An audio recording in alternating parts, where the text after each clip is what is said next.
This is Glenn, my guide, and he's leaving me here in the wilderness. I asked him to bring me to a remote spot, and he picked an island here where I'm the only guy out. See if we can get Glenn to wave.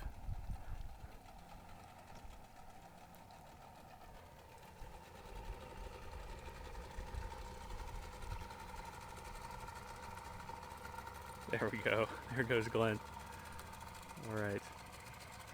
Now, let's see what we can get into. There's nothing really here. This is an island near an old logging camp. So we're going to be bushwhacking for a little bit. But all I really want to do is get to the other side where there's some tidal pools. Then we'll see what we can collect in there. Okay, so here we are. I've just bushwhacked to the top of the hill here. I'll show you what I came through. Not the easiest stuff to get through, but once I get closer to the top and more into this spruce forest, it'll be a lot easier going. So we're here kind of in the wilderness of British Columbia, and we've been here for 3 days at Rodgers Fishing Camp, and the weather's been pretty rough out at sea, so I decided to bow out on the fishing today and decided to do a little bushwhacking and bushcraft stuff out here in the wilderness. And these guys looked at me kind of funny when I said I wanted to get dropped off in the middle of nowhere for 6 hours, but I was able to convince Glenn. He looked at me kind of sideways, but I was able to convince him to bring me out here. So let's see what we can see. I was coming through the kind of like jungle here, but coming through the underbrush here, and came across this tree here with what looks to be a animal den. There's some scat there at the entrance. I'm going to give it a wide berth and come around the outside. Probably just some small mammals, but you never know. So I'm going to give it its space.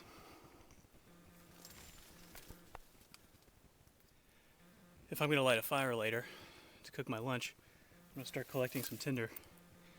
This is some lichen here called Old Man's Beard, and it makes a great fire starter because it's very, you won't be able to see on here, but it has fine little hairs all over the outside, and so it'll take a spark really easily. So I'll just get a bit of this and we'll go. Okay, 2 hours later, and I'm on the other side of the island. Had to bushwhack across. Fairly thick, lots of lichens and ferns and small brush. There's some evidence of forest fire. So I think many years ago, this island was probably wiped clean by fire, and then there's really thick growth that have taken advantage of that niche. But I found this little cove. Oh, there's an eagle. You can hear his wings flapping. There he goes. I was probably talking too loud. He didn't like that. But in any case, there's a little cove here. And I'm going to see if I can't get some firewood and things together and make myself some lunch. Okay, we're back. Here I've got a little fire started. Cook some lunch. This is some coho salmon we caught yesterday. I reeled this one in, but I don't like to claim that I caught it when I'm on somebody else's boat, because really the captain of the boat caught it. I was just the fish winch that brought it in. But here we go. It's a nice fillet there, and we're trying to prepare it here in the traditional style. Got some split cedar with skewers going through the fish this way, and then a split piece that holds it all together.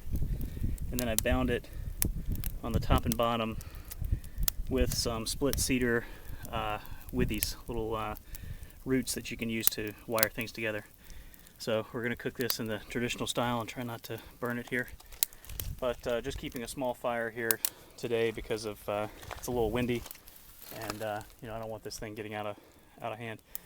But I've chosen my campfire spot deliberately because the shoreline is there and the tide's coming in.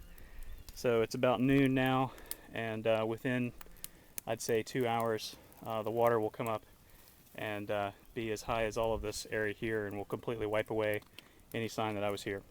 So I'll have a good lunch and then be on my way. Thanks. Here we are from British Columbia. Okay, we've taken our coho off of the fire, and here she is. Let's take it out of its container utensil.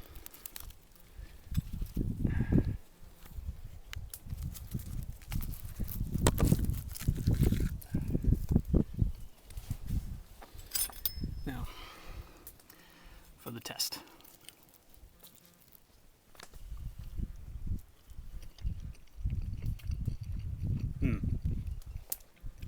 That's pretty good. This was kind of a thick fillet. I didn't get it cooked all the way through, so I'll have to eat just the top.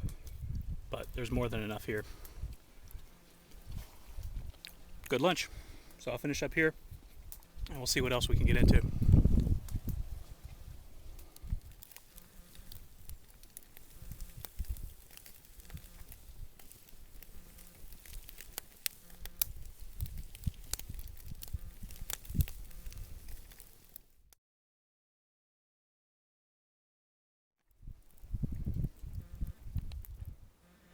So after lunch, I went around and hiked for another couple hours, just exploring. And then I ran across this.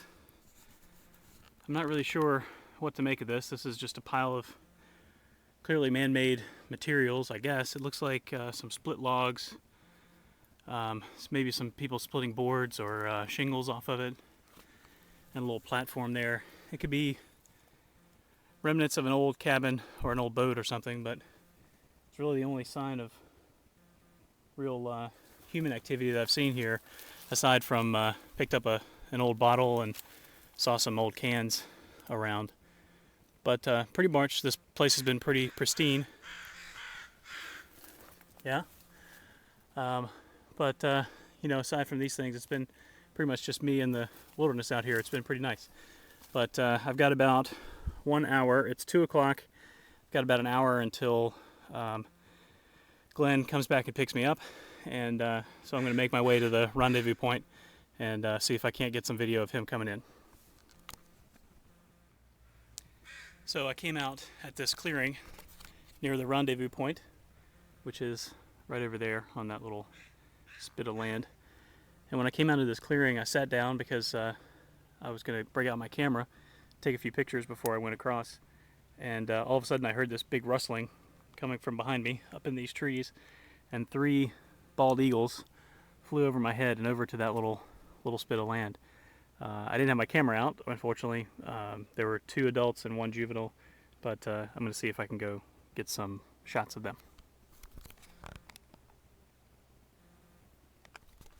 Well, it happened again, but this time I got him.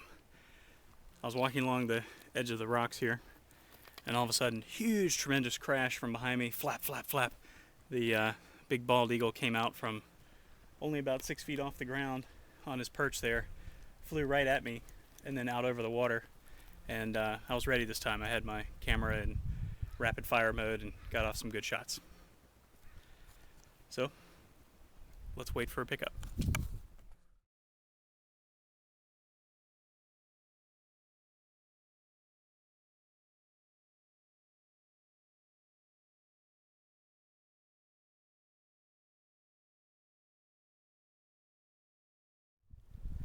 Well, I found something here at the rendezvous point that is worth showing. There's a purple sea star, which I think is really cool. And this is going to be my only digital capture of it, because about 1 minute ago I was packing up my gear and kicked my digital camera off into the sea. So it was in the water for about, I don't know, 1 second maybe, and I've gotten everything taken apart here. It had this lens on it, which is all foggy now and is probably shot, or at least the electronics are. The battery grip is probably fine. There's not much that can go wrong with that. These batteries are probably fine. The body is probably shot. It was on when I dropped it. There's water underneath the viewfinder there, not the viewfinder, but the LCD screen, and it's now open to the elements and the mirror's up, and who knows what's going on with it. But my other lens is okay, that was dry, and in the end it's just a thing, right? But I saved the memory card, so I'll be able to get all the pictures that I took today and the rest of the trip off of it. But next time I'll have to be a little smarter about where I put my camera. The other thing to look at is, go on. There was a float plane right over there. There was a float plane. Where did it go? I guess it either flew away or floated away. Oh well, there'll be others. But anyway, let this be a lesson to you. Don't put your camera down on a rock next to the sea. Signing out. Well, it must be doing something right. There's the float plane, it's back. It was just taxiing around the back of the place so that it could point upwind, I guess. Some people here come in by boat and others come in by float plane. Rodgers has charter boats that you can go out with their guides. So I'd imagine if you don't have your own boat, you come in on a charter plane and go out with theirs. We were on my dad's friend's Doug's boat, so we're able to go with that one. But there it is, float plane at Rodgers. Would have been a great picture.